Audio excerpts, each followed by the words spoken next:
Hello and welcome. तो आज हम लोग इस वीडियो में देखने वाले हैं क्लास 10 का साइंस का chapter number 10 light reflection and refraction through plane surface का लास्ट वीडियो जो है आज हम लोग देखने वाले हैं। ठीक है, तो इसके पहले वाले वीडियोस में हमने जो भी रिफ्रैक्टिव इंडेक्स क्या होता है ये बातें हमने डिस्कस कर ली थी। रेयर टू डेंसर मीडियम, जब कोई लाइट रेस जाता है मीडियम चेंज होता है तो अपने पाथ से डेविएट हो जाता है, ये हमने देख लिया था। प्रिज्म के थ्रू जब कोई लाइट रेस क्या होता है एंटर करता है तो अपने पाथ से डेविएट हो जाता है।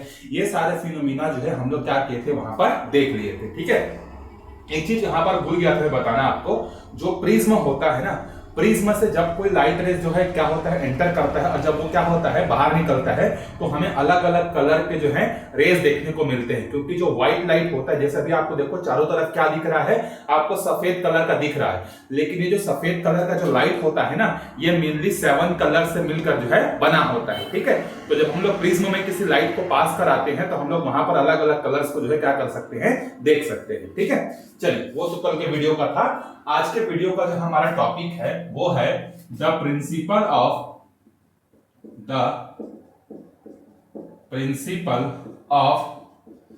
Reversibility of path of light. अब ये इतना बड़ा टॉपिक क्या है, देखो कुछ नहीं है। जब कोई लाइट रेस क्या होता है एक मीडियम से दूसरे, दूसरे से तीसरे, तीसरे से चौथे मीडियम में जाता है तो जिस पाथ को वो फॉलो करता है, जैसे मान लीजिए मैंने ऊपर से लाइट को डाला और बीच में अलग अलग मीडियम्स मैंने डाल दी तो लाइट ऐसे ऐसे ऐसे करते करते बाहर निकल गया। अगर हम लोग ऊपर से लाइट को डालने के बजाय अगर नीचे से लाइट को डालेंगे ना तो जिस रास्ते से वो ऊपर से आया था उसी रास्ते को फॉलो करते हुए फिर क्या होगा, नीचे से ऊपर चले जाता है। इसको हम लोग बोलते हैं principle of reversibility of path of light करके। ठीक है, तो समझते हैं थोड़ा सा इसको ध्यान से। चलिए हम लोग जो है अलग अलग मीडियम जो है क्या करते हैं, कंसिडर करते हैं। तो सपोज यहां पर जो है हमारे पास एक मीडियम है और इस मीडियम का नाम है सपोज दैट ये हमारा ग्लास है। ठीक है, या हम लोग सपोज कर लेते हैं कि इसको हम लोग मान लेते हैं ये एक कंटेनर है और इस कंटेनर में क्या भरा हुआ है, वाटर जो है भरा हुआ है। ठीक है, ऊपर में क्या है, ऊपर में हमारा एयर है। ठीक है, यहां कुछ नहीं है, मतलब जहां कुछ नहीं दुनिया में वहां क्या है, एयर है। तो ऊपर में एक मीडियम है एयर, उसके नीचे है वाटर और इसके नीचे एक और मीडियम हम लोग डाल देते हैं और इस मीडियम में जो है हम लोग ग्लास को रख देते हैं। ठीक है, इस मीडियम में हम किसको रख देंगे, ग्लास को जो है हम लोग यहां पर रख देते हैं। तो one medium, second medium, third medium, फिर बाहर में और कुछ नहीं है। बाहर में कौन सा मीडियम है हमारे पास, यहां पर अगेन जो है बाहर में एयर है। ठीक, तो ऊपर और नीचे एयर है, बीच में वाटर और ग्लास है। ठीक, अब हम लोग क्या करते हैं, एक लाइट रेस को जो है इंसिडेंट कराते हैं यहां पर। ठीक है, सपोज इस पॉइंट का नाम है ए पॉइंट पर पहले तो हम लोग क्या करते हैं, एक नॉर्मल ड्रॉ कर लेते हैं ताकि हम लोग इंसिडेंट एंगल और रिफ्लेक्टेड एंगल दोनों को जो है लोकेट कर सके। तो सपोज एक लाइट रेस जो है क्या होता है, इस ए पॉइंट पर जो है क्या होता है, इंसिडेंट होता है। तो यहां पर जो एंगल बन रहा है इसको मान लेते हैं हम लोग I1 एंगल, मतलब फर्स्ट इंसिडेंट एंगल। अब याद करिए लाइट रेस जो है कहां से कहां एंटर कर रहा है, एयर से जो है वाटर में एंटर कर रहा है। तो जब एयर और वाटर का आपस में कंपैरिजन होगा तो कौन सा रेयर मीडियम जैसा बिहेव करेगा और कौन सा डेंसर मीडियम जैसा बिहेव करेगा। तो आंसर है जो एयर है वो आपका रेयर मीडियम जैसा काम करेगा क्योंकि इसकी डेंसिटी वाटर के कंपैरिजन में कम है और वाटर की डेंसिटी ज्यादा है, दैट्स व्हाई ये जो है आपका डेंसर मीडियम जैसा बिहेव करेगा।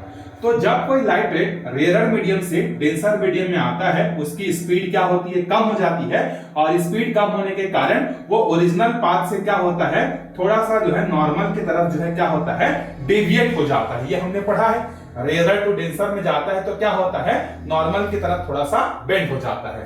तो यहां पर जो एंगल बना, सपोज इस एंगल का नाम रख लेते हैं हम लोग R1 एंगल। ठीक है, अब देखो ये जो है एयर से कहां पहुंच गया, वाटर में पहुंच गया। अब यहां पर एक दूसरा पॉइंट कंसीडर करते हैं, सपोज इसका नाम है बी, फिर लाइट रेस का फिर से हम लोग नाम भी रखेंगे और फिर यहां पर जो है एक नॉर्मल जो है हम लोग यहां पर ड्रॉ करते हैं।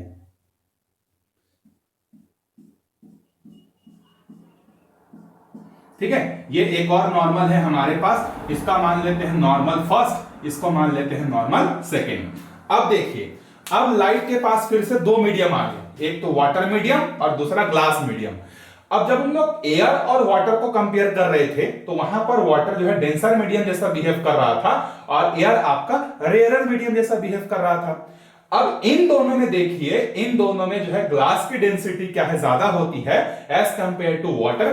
तो जो वाटर पहले आपका डेंसर मीडियम जैसा बिहेव कर रहा था ग्लास के कंपैरिजन में, अब ये फिर से आपका रेयरर मीडियम जैसा बिहेव जो है करेगा, ठीक है। और ग्लास कैसा करेगा, डेंसर मीडियम जैसा बिहेव करेगा। अब ये जो लाइट रे है, ये लाइट रेज क्या हो रहा है आपका इन दोनों के कंपैरिजन में रेयरर मीडियम से क्या हो रहा है, डेंसर मीडियम में जा रहा है। तो रेयरर से जब डेंसर मीडियम में जब कोई लाइट रेज जाता है तो हमें मालूम है कि क्या होता है, वहां पर नॉर्मल की तरफ वो बेंड हो जाता है। तो यहां पर फिर से देखो, ये ओरिजिनल पाथ ऐसा जाना चाहिए था, लेकिन ये क्या होगा, नॉर्मल की तरफ जो है थोड़ा सा बेंड हो जाएगा। थोड़ा सा पिक्चर को इमेजिन करिए कि ये नॉर्मल की तरफ क्या हुआ है, बेंड हुआ है। ये आपका सीधा दिख रहा है, थोड़ा सा इसको मैं बेंड कर देता हूं। हाँ, इस तरीके से ये देखो, जाना चाहिए था ऐसा सीधा, लेकिन अब ये क्या हो गया, नॉर्मल की तरफ बेंड हो गया, ठीक है। अब इसका एंगल का नाम रख लेते हैं हम लोग। तो इस एंगल का नाम है आपका I2 एंगल और इस एंगल का नाम है आपका I2 एंगल, ठीक है। तो वाटर से कहां गया, ग्लास में गया, तो नॉर्मल की तरफ क्या हो गया, फिर से जो है वो बेंड हो गया। चलिए अब आगे देखते हैं, जब ग्लास और एयर, अब अगला मीडियम जो है वो कौन सा है, ऊपर में ग्लास है और नीचे में क्या है आपका एयर है। तो मैं यहां पर फिर से एक नॉर्मल बना देता हूं इस पॉइंट पर। सपोज इस पॉइंट का नाम C है और यहां पर जो है मैं इस तरीके से एक नॉर्मल जो है बना रहा हूं, ठीक। अब देखिए दो मीडियम कौन कौन से हैं, ग्लास और एयर। अब इन दोनों में जब हम लोग कंपैरिजन करेंगे कि कौन सा मीडियम जो है हमारा रेयरर है और कौन सा मीडियम जो है हमारा डेंसर है, तो उस केस में आंसर होगा जो ग्लास है वो एज अ डेंसर मीडियम की तरफ बिहेव करेगा और जो एयर है वो आपका रेयरर मीडियम की तरफ बिहेव करेगा। अब याद करिए, जब कोई लाइट रेस क्या होता है, डेंसर से रेयरर में जाता है तो लाइट की स्पीड जो होती है वो बढ़ जाती है। लाइट की स्पीड जब बढ़ती है तो वो नॉर्मल से क्या होता है, दूर भागता है, इस तरीके से अवे फ्रॉम द नॉर्मल हो जाता है। तो देखिए अब ये जो लाइट रेज है ये यहां से ऐसे गया, अब ये इतना ज्यादा दूर नहीं भागेगा, ठीक है। थोड़ा सा देख लेते हैं, ये जो है यहां से इस तरीके से बाहर निकल जाएगा, ठीक है। तो जैसे देखो ऊपर से ऐसे गया और बाहर भी कैसे निकला, सीधा निकला, ठीक है। मतलब ऊपर से जैसा एंटर किया था बाहर भी उसी स्ट्रेट लाइन में बाहर निकलेगा, बीच में जो भी डेविएशन होना था उसका हो गया। ऊपर से ये जैसे निकला था ना, ऐसे ही सीधा लाइन बनाते हुए जो है क्या होगा, यहां से ये निकल जाता है, ठीक है। थोड़ा सा पिक्चर यहां पर नहीं दिख रहा होगा क्लियर, जब आप अपने बुक वाले पिक्चर को देखेंगे तो आपको समझ में आएगा कि अगर ये बीच में ये मीडियम नहीं आता तो ये वाला जो लाइट रे है जैसा यहां से आया है वैसा ही सीधा जो है यहां से निकल जाता है, ठीक है। तो यहां पर ये फिनोमिना जो है हो रही है। चलिए लाइट रेस का नाम हम लोग रखते हैं, तो ये है PQRST। तो देखिए यहां पर जो है PQRST। तो जब ऊपर से कोई लाइट रेस को हमने डाला, बीच में मीडियम को हमने चेंज किया, तो लाइट थोड़ा बहुत डेविएट हुआ, डेविएट होने के बाद वो क्या हो गया, बाहर निकल गया, ठीक। अब क्या करते हैं, ये जो लाइट रेस जो ऊपर से हमने डाला, अब इसको हम लोग नीचे से अगर डालते हैं, मतलब अभी लाइट रेस को अगर हम लोग नीचे से ऐसा डालते हैं, तो principle of reversibility of path of light क्या बोलता है, ऊपर से आते समय लाइट ने जिस पाथ को फॉलो किया है, अगर आप इस लाइट को नीचे से ऐसा भेजोगे तो जिस पाथ को वो फॉलो किया है उसी पाथ को फॉलो करते करते क्या हो जाएगा, वो ऊपर निकल जाएगा। जिस रास्ते से ऊपर से वो आया, नीचे से भी अगर लाइट को भेजोगे तो उसी रास्ते से क्या होगा, वो लौटकर चले जाएगा। इसको हम लोग बोलते हैं principle of reversibility of light, जो है इसको हम लोग बोलते हैं। बस सिंपल सा ये फिनोमिना है, इसको आप ध्यान में रखिएगा। जिस पाथ को ऊपर से आता है उसी पाथ से क्या होता है, नीचे से बाहर जो है वो चले जाता है, ठीक है। ये बात आपको समझ में आ गया होगा। इसके बाद आगे चलते हैं हम लोग, देखिए जो नेक्स्ट टॉपिक है हमारा वो है critical angle and total internal reflection.